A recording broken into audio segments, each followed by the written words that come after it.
Will do. You share it, tag me, please. Yes, will do.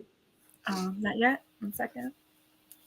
I just want to see it, and then when we start the show, we always start with a 30-second countdown. So I'm just waiting for it to come up. So give me 1 second. Loading. Okay, perfect. All right, I found the show. I'm sharing again on the Dani Perro Show on Facebook if you want to as well. And we are going to start a 30-second countdown. I will come back, introduce you, and we'll start the show. Okay, sounds good. Thank you.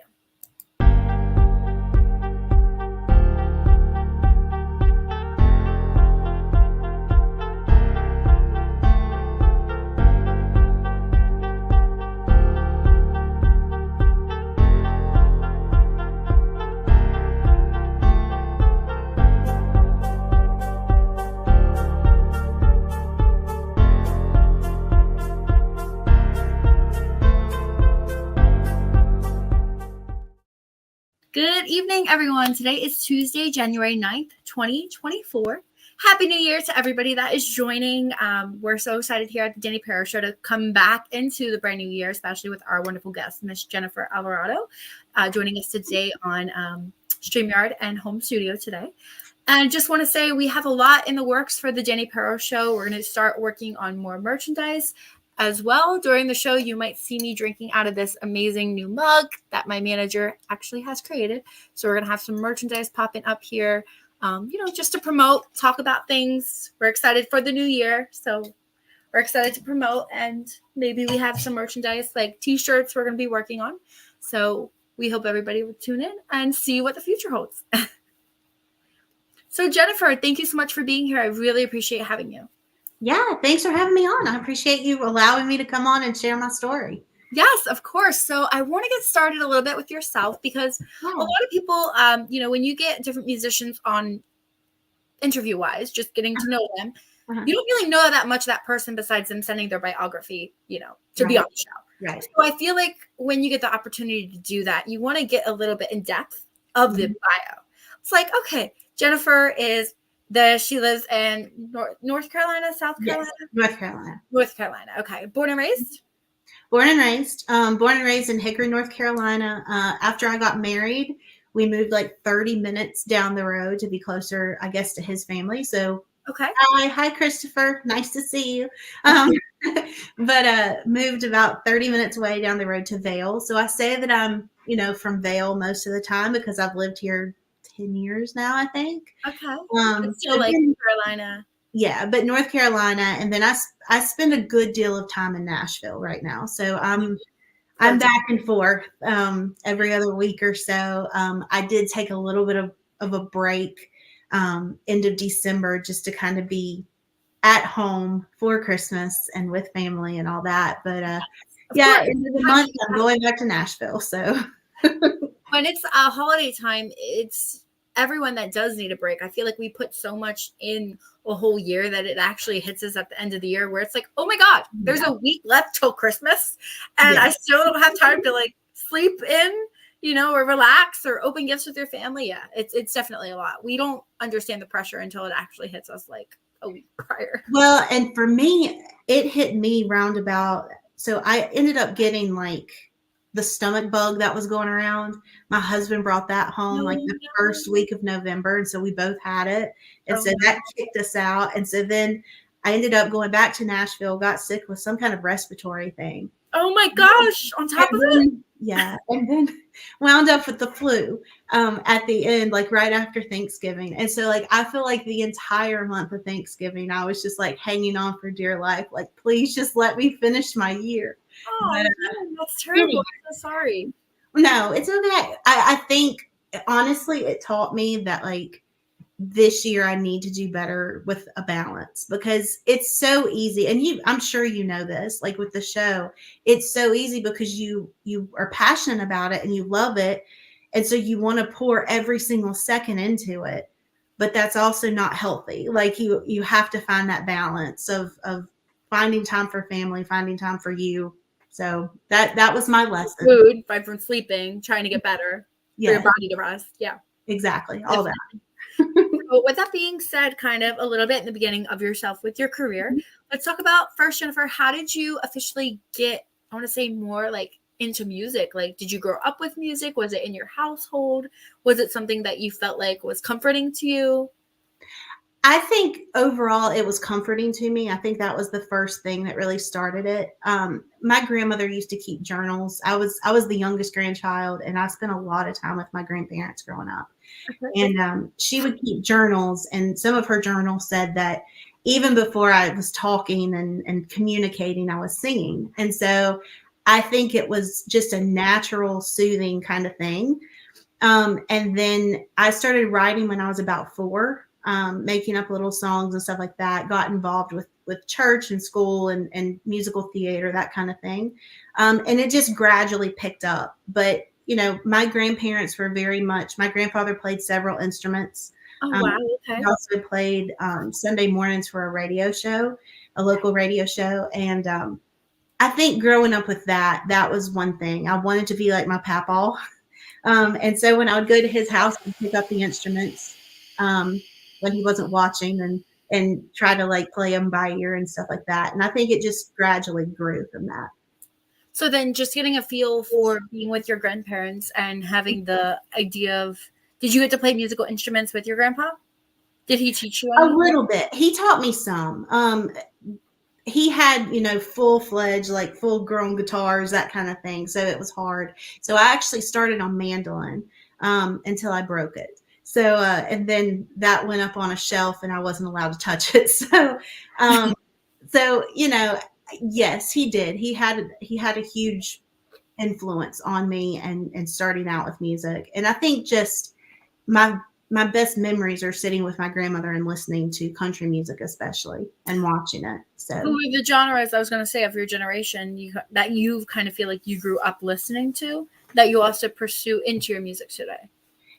so definitely country, traditional country, and then what I would call 90s country, that modern country that is nostalgic at this point. But and then my mom was very much into classic rock, so Tom Petty, the Eagles, all of that. I grew up listening to top 40 stuff, Celine Dion, Whitney Houston, all of those big voices. And then honestly, my other grandparents were very they loved the Gaither Gospel Hour and gospel music in general. And so I had that influence. And I think that's honestly one of the things that pulled me into the church was, Oh, wow. Okay. and so, growing up, I was a worship leader when I was in high school, and that just kind of grew too. So I had all of these different kind of influences coming in. And I think just in general, I loved music. So I would listen to grunge, I would listen to rap and all that, anything you can think of, I probably listened to it. Rap. Okay, yeah. Oh my Yeah. goodness. I don't even listen to rap anymore. I mostly just listen to country and pop. Yeah. It just depends on the type of music today's generation has. Oh, yeah, definitely. Versus what you grew up with. I mean, it's also like you being a musician, right? So you want to just find something that works with what you like and what your fan base and your family to understand you as an artist with. Right. And I think for me, it was because for a long time, the first record that I put out was in 2015, and it was contemporary Christian.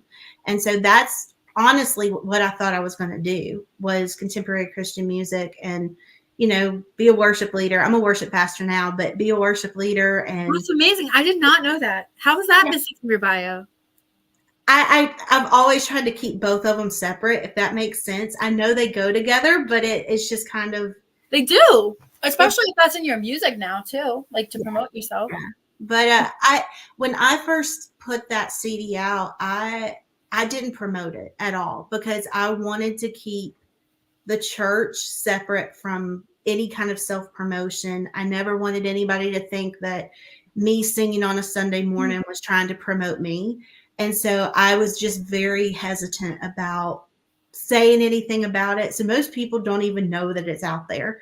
Like they just, so yeah, I don't know. I've just always felt like it had to kind of be separate. And of course, like your faith pulls into the music. I mean, it pulls into mine. So it's hard to keep that separate. And where I am now, they're very supportive of Yeah.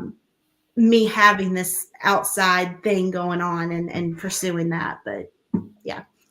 Do you feel like a lot of the music that you were pursuing, even when it was when you were little, is Mhm. kind of like a huge jump start to kind of where you are now? Like, do you feel like you were leaning towards, because you weren't doing anything faith wise, right? Were you doing gospel musician wise, or you were only doing country and pop? Well, when I was growing up, I think I leaned toward country. That was where my heart was. That's what really influenced me.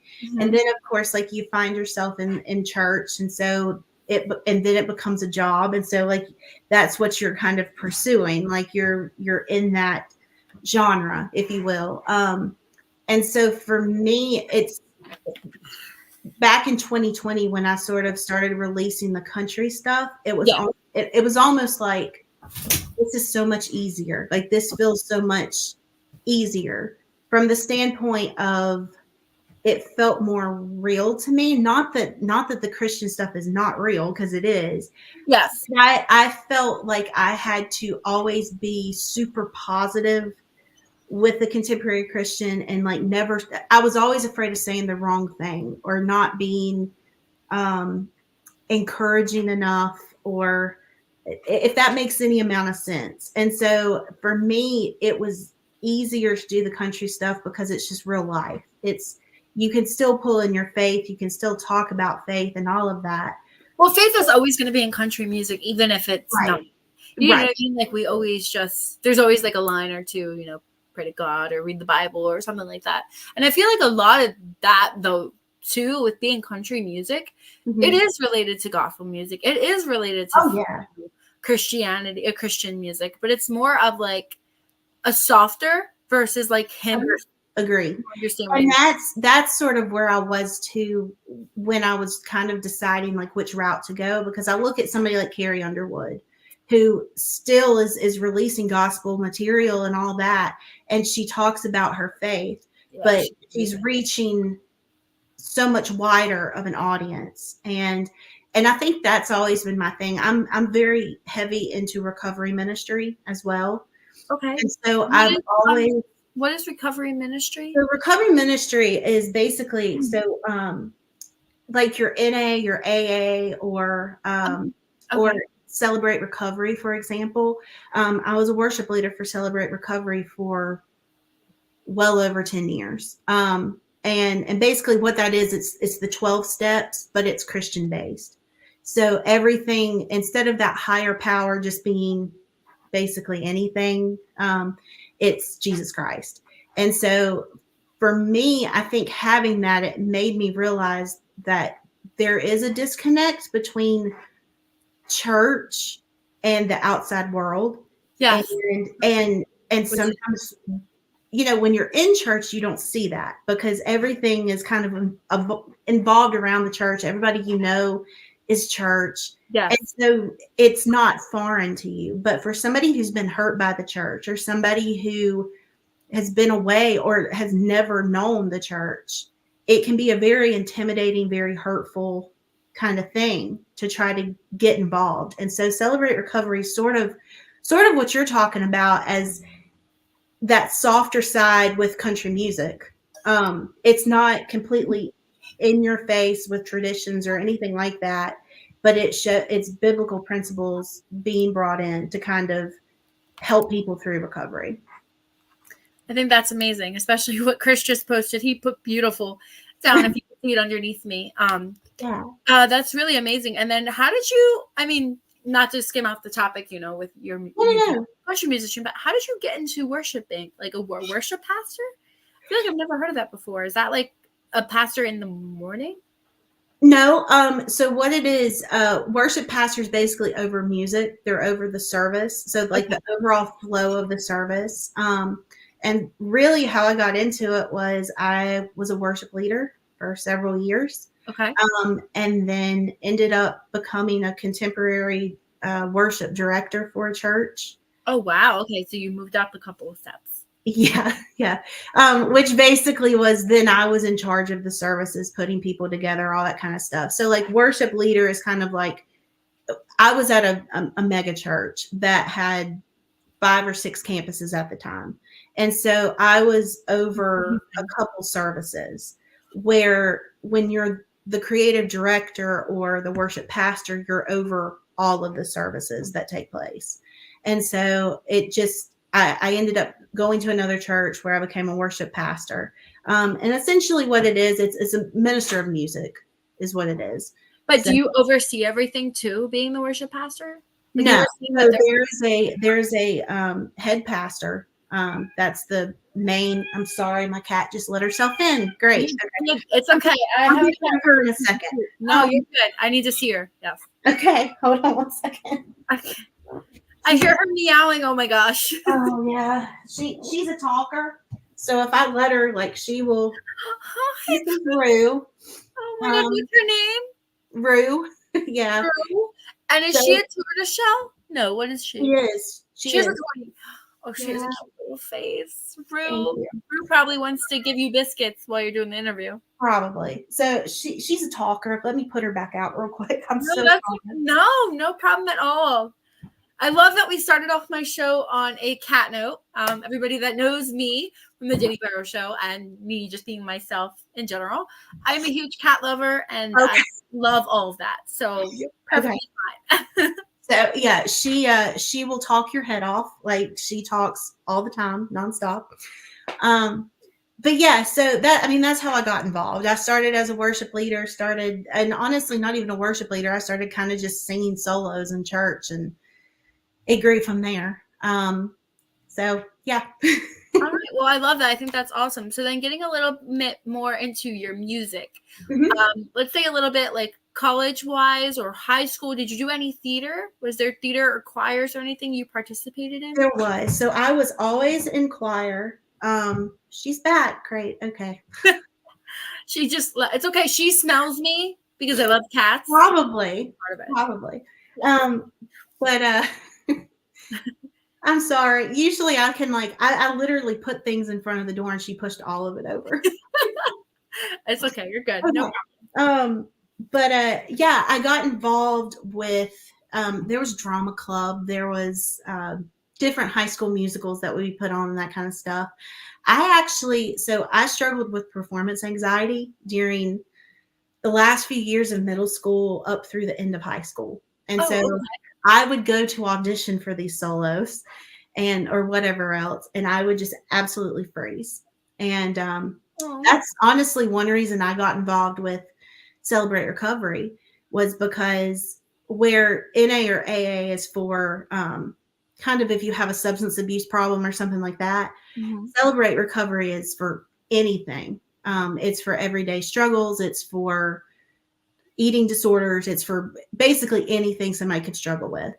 And that was one thing that really helped me, was realizing that it wasn't about me, that it was, yes, God gave me a gift and it's for me to use it. So I struggled a lot with, I still was in choir, still doing things behind the scenes. Yeah, more behind the scenes. I was going to ask. Yeah. And honestly, I think in high school, most of what I did was go to bars and sing karaoke until they realized that I was underage and I would get kicked out.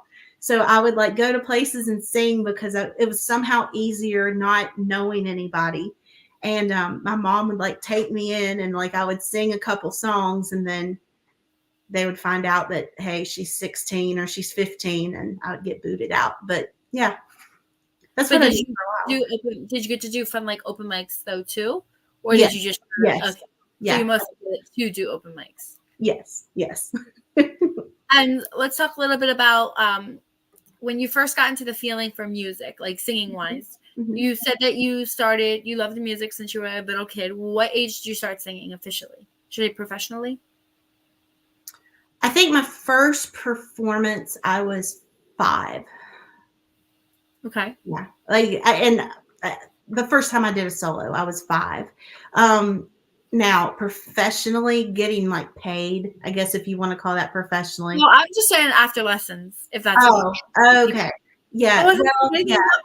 That's all on, other people's terminology. Okay. So yeah, I was probably 5. 5 was probably when I did my first solo. It was I think I did Silent Night. Okay, like singing lesson. Yeah, a little Christmas program, and then I was like, okay, I'm ready to go on tour with Whitney Houston. Like, here we go. So yeah, that's where it kind of started. And honestly, I was good with performing. Like nerves never bothered me anything until middle school. And what happened was my grandmother passed away, the one that I would watch, country music videos with. She passed away when I was 10. And it was just sort of like I didn't know what to do. Like you lost everything, of course. Yeah. And it was hard. I struggled for a while. And I will say, though, that I started taking voice lessons when I was 14. And my voice teacher basically just told me one day, she was like, just sing the song. Like, stop making excuses, just sing the song. And for whatever reason, that was what that's true. Depending on the situation you were dealing with, they were trying to get you to not feel like you have anything to worry about, and you're safe. You're comfortable in this type of situation that you were at. But it's hard for us to turn away from that picture. It just takes a while, for sure. Well, and for me, I struggled with perfectionism. I still struggle with perfectionism. I think when you're a perfectionist, it never truly goes away. You just learn to figure it out. And not everybody's perfect. You know what I mean? Like, you don't have to be perfect to do this type of, the industry that you're in currently. You don't have to be perfect to do a lot of things that you pursue. And I think that also having, perfectionism, or any way that you feel like you're kind of just, pondering on each subject, it's more the fact that you should think about something positive through it and just be like, you did it. You completed so much more than you think. Everything is, so much better. Just change your mindset a little bit. And that might help you with your you feeling like this needs to be perfect, that needs to be perfect. Exactly. Yeah. Well, and that's what it was. That was what so much of my anxiety and performance anxiety was based around, was me wanting to be perfect. And what I found out was, what I finally got through my head, and it took some time. It was the fact of, people don't want perfect, they want relatable, and they want somebody who makes them feel something. And whether that's, they at least see that you're a human being, and people talk about authenticity all the time. And I think that it is so important with music. Like, people want to know what somebody's about, and want to know that what they're putting out there is real, and not like everything else sort of on social media, just a mirage. So that honestly helped tremendously. Was just knowing that you can use your own stuff, like your own, what you think are flaws, like that's what's going to speak to somebody else. And that, as a musician, as you know, right, that's going to be the things that you can put into songs where a lot of people can relate, and they can be like, she's talking about something that I just completely went through last week. You know what I mean? Like, you could just think about the whole situation, and it makes you feel like it's so relatable, because it's like all of us women, deal with a lot of the same stuff every day. Basically. So I feel like that's another thing with the music industry. They're always consistently throwing in, things that happen everyday life, breakups, relationships type of thing, drinking a beer on the lawn, Exactly. at a Lakers game or something. I mean, like, there has to be a song like that, I'm sure, in the country industry, but, or a long chair outside or something. It's just, it's so fun. I think country music, when you listen to it, honestly, it's a different world. But it's a fun, loving, positive, upbeat, energetic world where it's like, you wouldn't think of having a cat on a lawn chair outside drinking a beer, but somebody else would say that's the most catchiest song. And you know what I mean? Like, it's just everything. It just sounds so much better when it comes out from like a country musician. Basically. Right. I agree with that. So it's fun, because when you get a chance to perform country music or write your own songs, you can throw anything in there.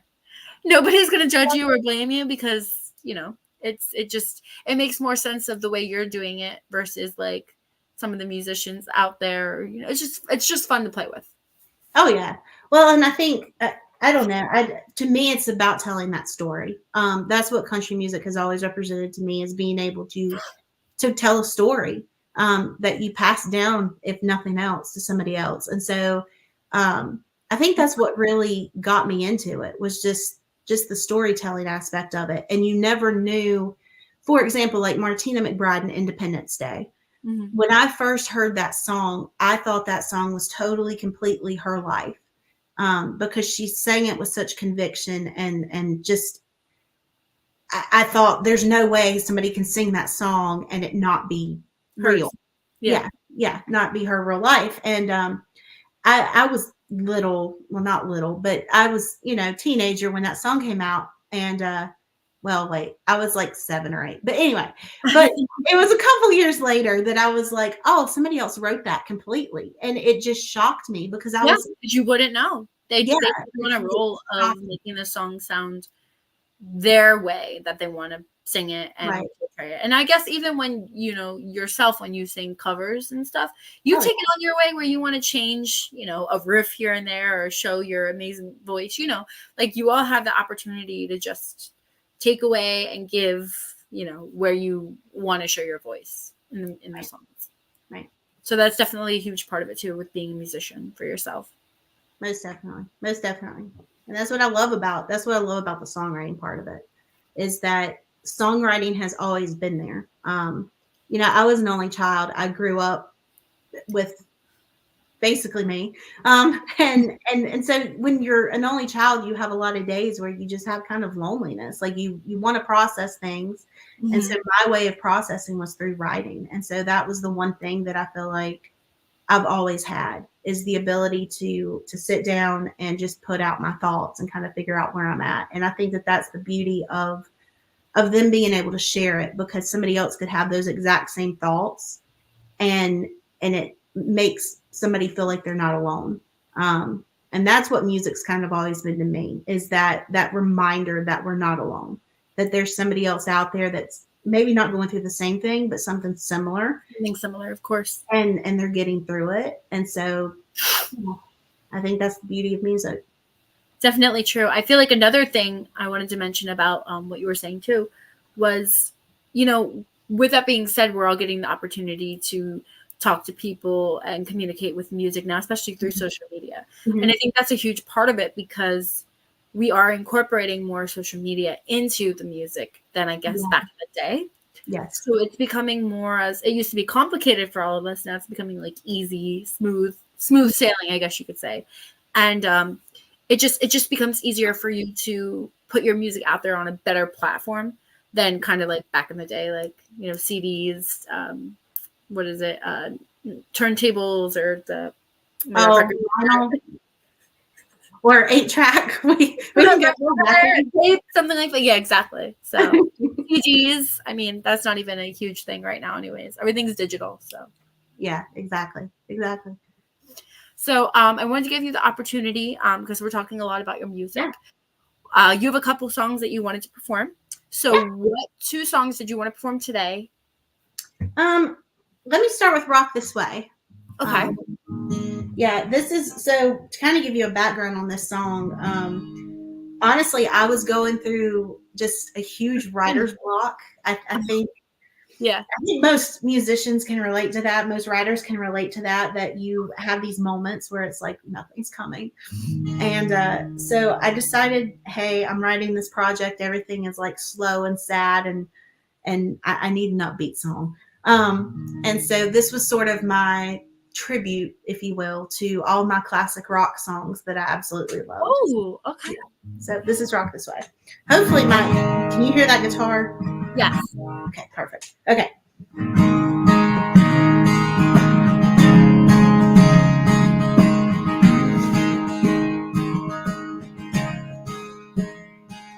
Like a crazy chain moving on time, I try too scared to look forward, to wanna look back. Bird free on any neon sky. We were born to take it easy on the sweet snow ride. Turned out your box still plays rock and roll.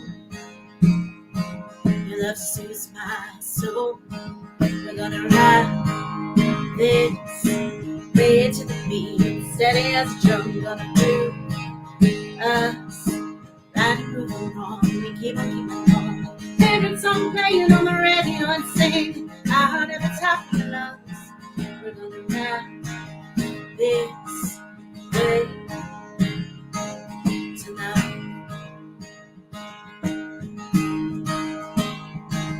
Don't let the sound of your wheels ever turn and ever drive you crazy. You gotta keep on, never stop believing and hold me, baby. You walk this way while you give me a kiss. Can you handle this?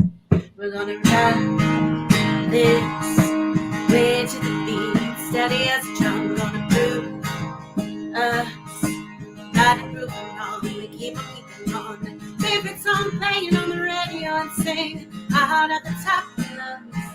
We're gonna ride this way tonight.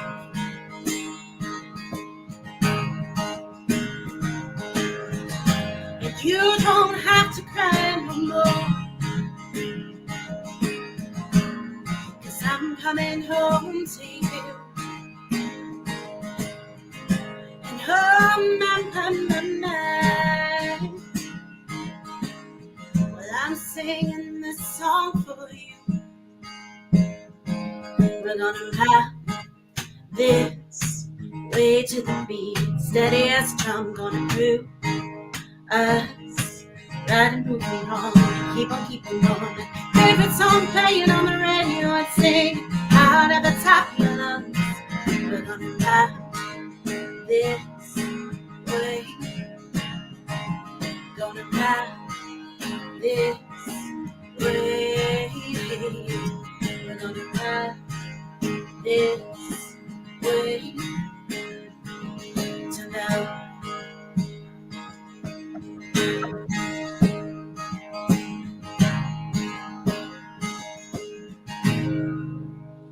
Wow, that was beautiful. Oh, well, It's thank better you. when it's live versus acoustic it's coming real. It's you versus Yeah. recording, and I feel like you also get the opportunity to enjoy playing it yourself. I mean, like Oh, like yeah. your Yeah. guitar and everything. It's fun.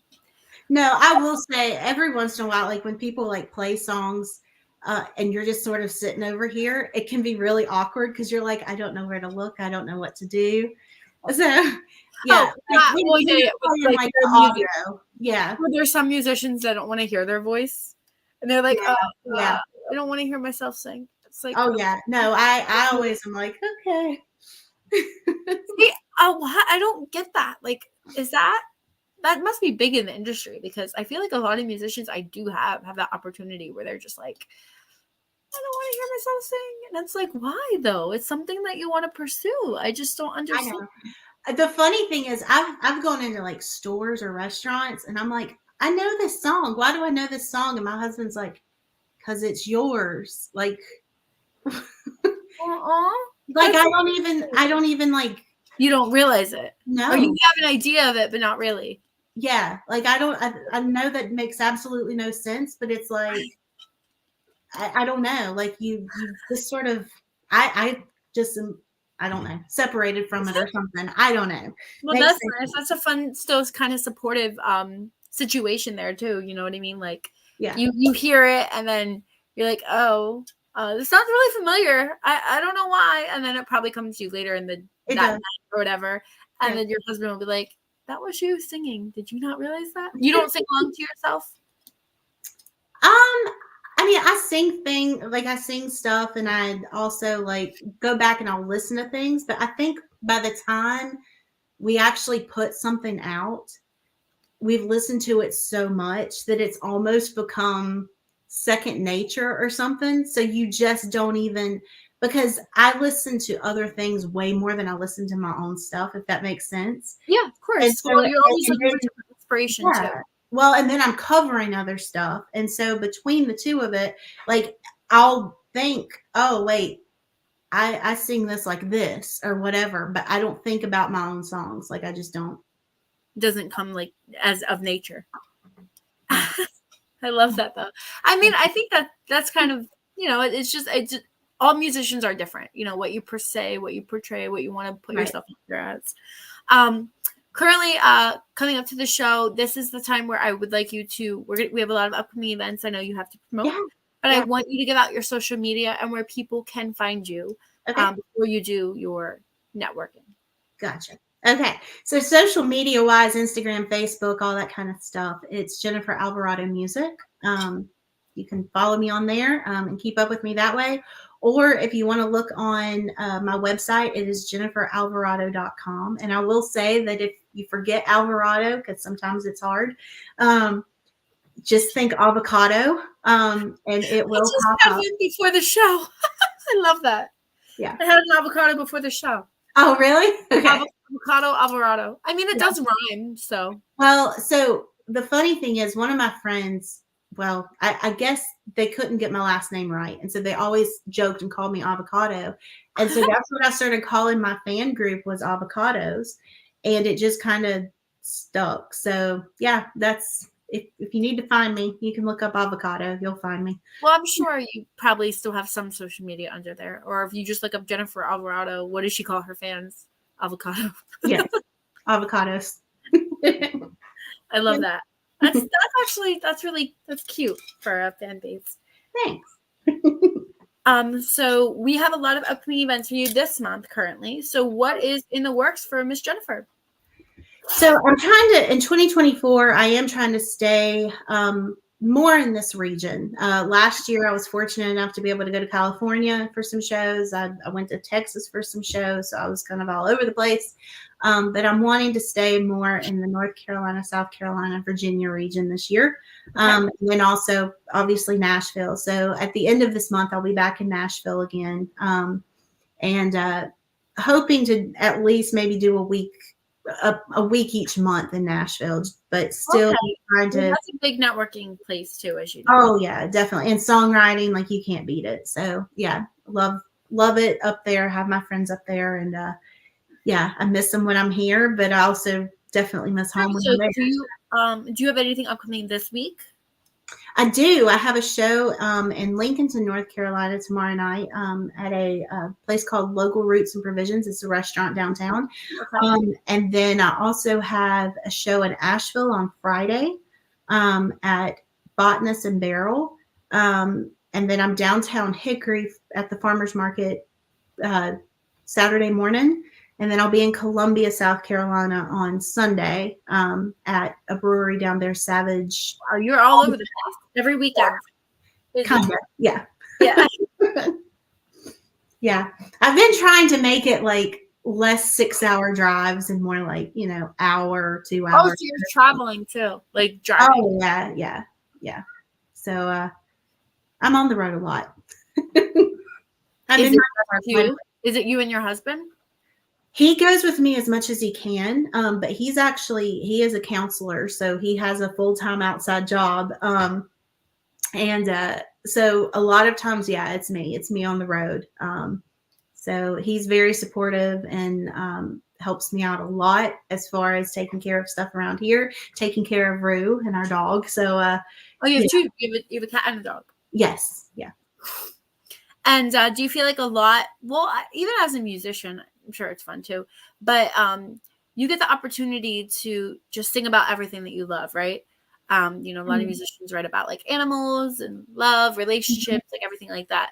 Do you feel like you have the opportunity in your house in general just to come up with anything, not off the bat, but like a better idea, understanding of what you want to write about? Like, where do you feel like your inspirations come from a lot, mostly in industry for yourself? Honestly, a lot of my songs are heartbreak songs, which so I'm sure everybody's like, what's going on at home? Is there a lot of heartbreak in your house? Yeah, like what's happening at home? And no, not everything's good, promise. But I think a lot of times, like even growing up, I would write heartbreak songs. Like it was just a natural. I mean, I remember sitting there listening to Richard Marx when I was little and bawling my eyes out in my bedroom. I didn't know what I was singing about, but yet just something with that music, like it makes you want to cry and write a love song. And so that's what I've always written and what I like to write about. So I would say most of the time I'm writing cheating songs or something about that, something to do with love. But a lot of times I write about relationships but it's not really about a relationship. I've written songs about really bad jobs. Okay. Yeah, I've Mhm. written songs about, busting the garage door down with my car. And I mean, that's what my song Break Things is about. Like, that's where it came from was, Did you actually bust down the garage door with your car? yeah, that's not a thing that my husband and I like to talk about. But yeah, so yeah, Oh my God, Jennifer, what did you do? yeah. I mean, and honestly, it was because it happened like a couple times. Like the last time, like it like pulled down the garage door completely, but like the first two times I kind of bounced off. But I'm clumsy. Like, so I write about being clumsy, but a lot of times I'll write something in the form of a relationship because so many people can relate to that. Um, but yeah, I mean, I find things to write about all over the place. Um, back when my other grandmother passed away, I would write songs about her and her life and just even her inspiration to me, stuff like that. So yeah, very much about just what's going on in life at that moment. If there's something that's happening in my life that I'm like, I don't understand, I'll write about it. Now, do you incorporate faith in your music as well? For being I do. Okay. I still I try to put that in my music when it fits, if that makes sense. Okay. But I want my music to have a hopeful tendency. I want it to have a fun side. I don't want everything to seem like doom and gloom. So even my song Filthy Water, which is honestly about church hurt, if you really look at it and get down into the nitty gritty of it. I still wanted it to have that essence of hope at the end of it. Like, even though it's talking about something very serious and being sort of abused in that situation, I still wanted it at the end of the day for somebody to listen to it and it give them some sense of hope. And I think that that's just important. I still want to have that encouragement. I don't want somebody to listen to my music and, feel like this is the most depressing thing I've ever heard, even though some of it comes from a very real sad place. My song Songbird, for example. I'm about to ask you about that or Play with Fire. Yeah. So Songbird, for example, it was very much about when I was sort of in this transitional phase a couple years ago of thinking that I was going to do contemporary Christian music, but I was going to be in the church and this was my path. Okay. And all of a sudden life puts you over here and you're like, wait a minute, like, I don't know what this is. And in the process of that, we lost a lot of friends. We lost a lot of people in our life. And both my husband and I were sort of like, what are we doing? Like, what are we doing here? And so for me, that project was very much about trying to pull yourself out of a really hard, real place, and realize that you're more than this situation. You're more than this job title or whatever it may be. Okay. And so that's really where that project came from. Playing with Fire, which was my first EP in country land, I guess is what we should call it. But being a country artist, that song in particular, honestly, it came from when my husband and I started dating. We both had been in really horrible relationships beforehand. And so we both came into this relationship of like, and thinking that this is not, we don't want anything. We will be friends, but nothing more. Like we want nothing serious. And then you realize, wait a minute, like there's something here. There's a spark, like there's something worth pursuing, but you still have that knee-jerk reaction of like, I don't want to make myself vulnerable. I don't want to get hurt. And so you're very much playing with fire because you could get hurt. You're going to get burned. Yep. That's what you normally say. Yeah. You normally get burned when you play with fire. Yes. So is that where the title of the song came from? Or was that something that you were like, when you were writing it, you were trying to like, decide on what title was the best for the song? What does it kind of feel like it was pulling at when you listen to it? Usually when I write a song, whatever sort of sums up what the whole song is about, that's what I name it. So like for a song like Curious, where the whole premise of that song is you've become friends with somebody, or there's just somebody in your life that like you want to know more about them. You're curious about them. You want this relationship to possibly go somewhere, but at the same time, it's like, I don't know. So yeah, I try when I name a song to make sure that it's relevant to what the whole theme is and kind of can sum it up. And then sometimes songs are just sort of like, I'll start with a title and be like, okay, I'm going to build it around this. But there's been several songs that after I've written them, I've changed the title of them. I've changed sort of the theme of them even. But that's probably when you're like starting to listen to it more. Is this before you release them? This is when they're still like, oh yeah. Yeah, okay. Yeah, this is way before, like this is part 2 after you write. Yeah, most definitely. I mean, so for me, my writing process is kind of different for everything, but for the most part, I will get some sort of like riff in my head or a melody or just some kind of phrase that I'm wanting to pull together. Okay. And then I will base sort of the entire song around that. So I might start with a chorus and then I go back and build everything else. Or I might start with okay, yeah, that is, well, I mean, that's the way that you prefer to write. That's easier for you, probably. Yeah, but I mean, it doesn't always have to be that way. But usually what happens is I'll come up with some kind of little riff, or just something I can't get out of my head. And then that's where I start. I want that little, I don't know. I want that little catchy whatever that's going to get stuck in somebody's head, because if it's stuck in my head, it's probably going to stick in somebody else's. Even the commercials on TV have it. Yes, exactly. Exactly. And I'll say, even if you knew, like, you're older than I am as well, but even back in the day, they weren't that catchy. Oh no. And it's like, oh my God, why the heck is this so catchy? Because right. It sells. Yep, that's why. Exactly. For musicians as well. But I wanted to talk. I know we talked about your current music. Well, your first EP, which was "Play with Fire."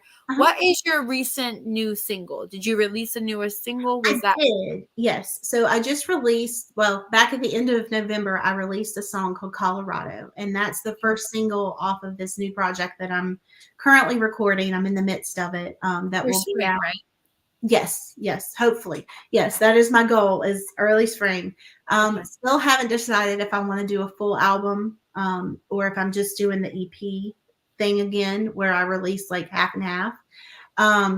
But yeah, these songs are more, they lean more toward where Songbird was more pop oriented, had a lot of pop elements, even rock elements.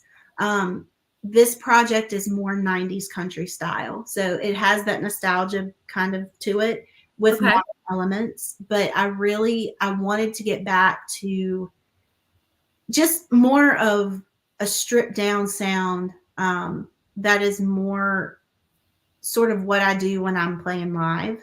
I don't have like all the little samples and all that kind of stuff playing when I'm playing live. And so I just wanted to get back to sort of the basics of having a good story, good storyline, and being able to do that. So think Dina Carter, Strawberry Wine, that kind of feel. That's that's what I want. I want that feel, because that's what I grew up and what really influenced me. Like when I first really started loving music, that's the type of music that really spoke to me. So now, what type of theme were we looking for this album? Love, still love, but I think it's more of lessons I've learned with love. Okay, so breakups? There's some breakup songs. There's definitely some breakup songs. One of which has to do with my boyfriend from when I was a teenager. First person I fell in love with. So yeah, there's one on there for him. We're gonna go all the way back. We're gonna go way back. Yeah. Go way back. Do you feel like a lot on this album, or EP, I should say, Mhm. when you get a feel for it and other viewers, listeners, and family members tune in, you will feel, I don't want to say like a difference resemblance wise, but like you'll understand something different in your music. Like there's two different genre eras. Like you said, this is going to be like a 90s pop nostalgia versus like country, like regular country, like on the radio now. You feel like with this being said, and it's even the way that you want to portray it too, you want to push this EP to be like 90s related, like also because 90s is coming back too. So is that something else you were looking at? I think so. I think it's more, I think as musicians, we try to figure out, okay, are we going to do music that's true to us? Or are we going to do music that we think is going to sell? I think you're always straddling that line, especially with commercial music. Like you're always trying to figure out, do we want to go this way or do we want to go that way? And I think for me, especially at this point in my life, I want to do this the long haul. Yeah. And I think the only way to do that is to do music you're proud of and that really you can stand behind at the end of the day and as a representation of you. And so for me, this is more of, I want people to hear stories that obviously I've written based on things that have happened in life. Yeah. But I want them to kind of understand where I come from a musical standpoint too. And I think I think with each album, you want to grow, you want to kind of figure out who you are in that moment. And for me, it's been more about trying to remember the purpose of getting started in this in the first place. And what did music mean to me? As an 11 or 12-year-old, when I really was just trying to find my place in this world. And that's what I want to present to people is this is where I come from. This is where I started. This is me at my core. And this is what I have. This is what I want to continue my journey with. Right. Continue what I'm doing, basically. Right. I think my ultimate goal is to always grow with every single project. I never want to lock myself into this small little bubble and say, this is my sound. This is going to be my sound forever because you have different sounds that you want to try and experiment.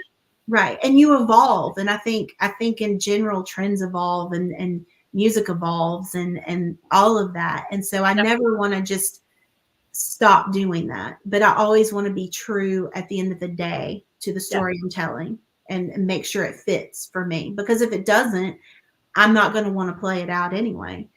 I'm not going to want to share it. So I want to share these songs. And I think that even more so with this project, I want to share these songs. And so I'm glad to be at that place where I'm proud of them. Not that I haven't been proud in the past, but I can walk out there and fully say, yeah, this is about this, and this is how I feel about this, and not trying to be pursuing a trend, if that means anything.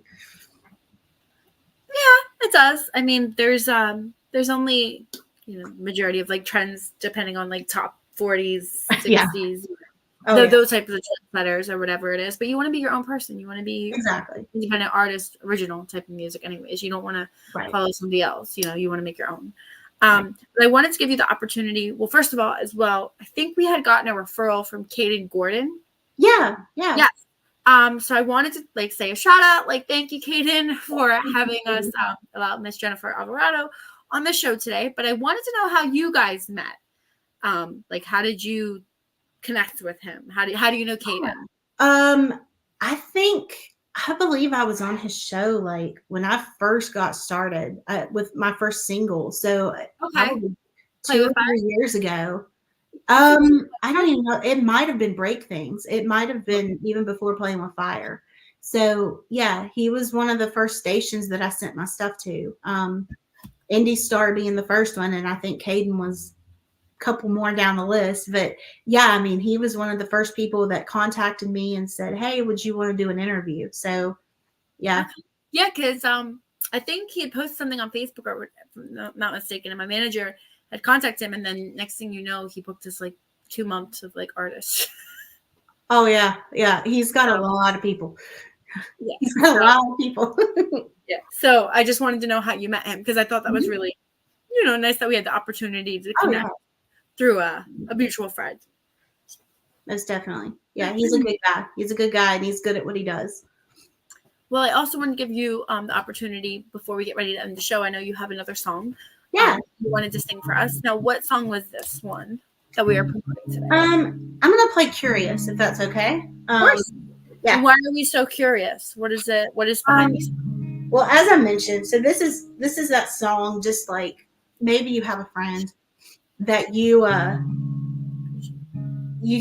feel something for them, and you want to know more about them. You want to grow in that relationship with them, but you still have that fear. Kind of the same storyline as Playing with Fire. Okay. But this is sort of at the very beginning, if you will. So this is Curious. I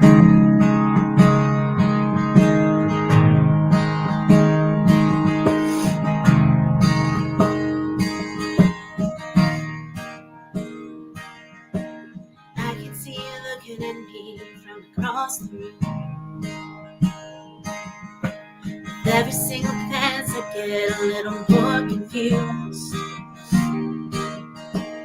You shouldn't want me, I shouldn't want you. All of our reasons, we followed the rules. All I keep thinking about is me with you. Are you curious where this is going? Curious, think you should know. When it comes to me and you, I don't know what to do, but I'm curious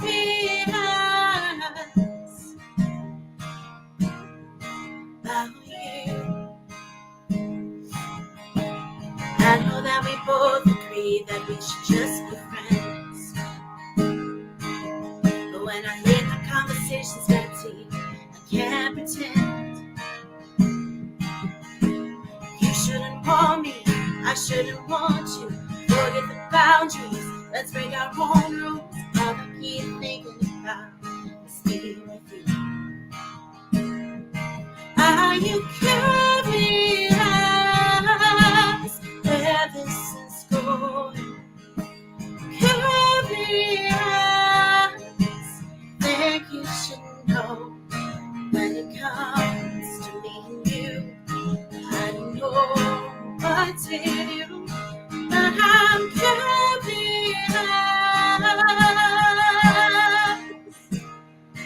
about you.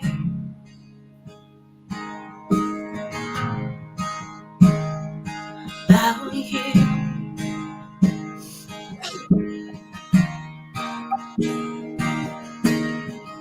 One touch, I won't know what to do. And one kiss quickly needs to do. If our guards all came down, we just tried to stop this now. Do you ever stop thinking when you're you? Are you curious? Are you curious?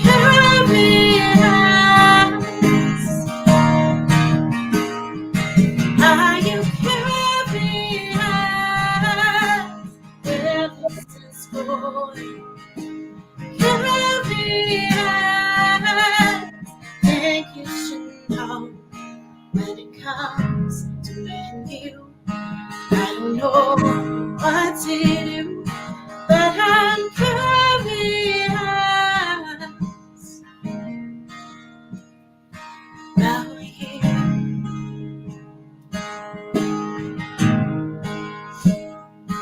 About you.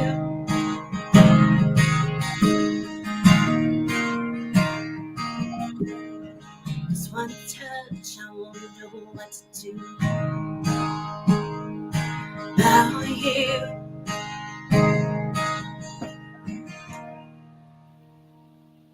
Oh, that was beautiful. That was so beautiful. An amazing way to end the show as well. Just wanted to say thank you so much for being on the show today, Michelle. Thank you. Thank you for having me. Loved having you. Loved getting to know you. Your music as well. If you can give out your social media again or your website where people can find you and follow you for your new upcoming music that will be coming out in spring. Of course.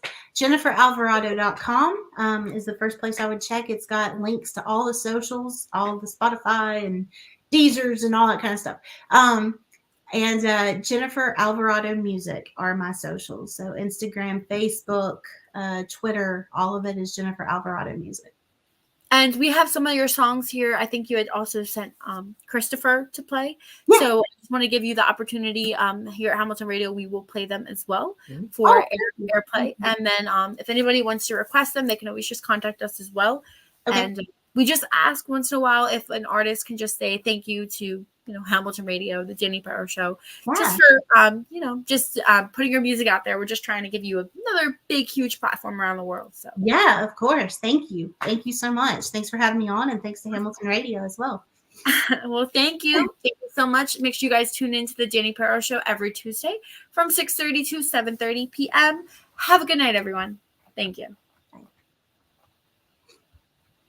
Okay, and we are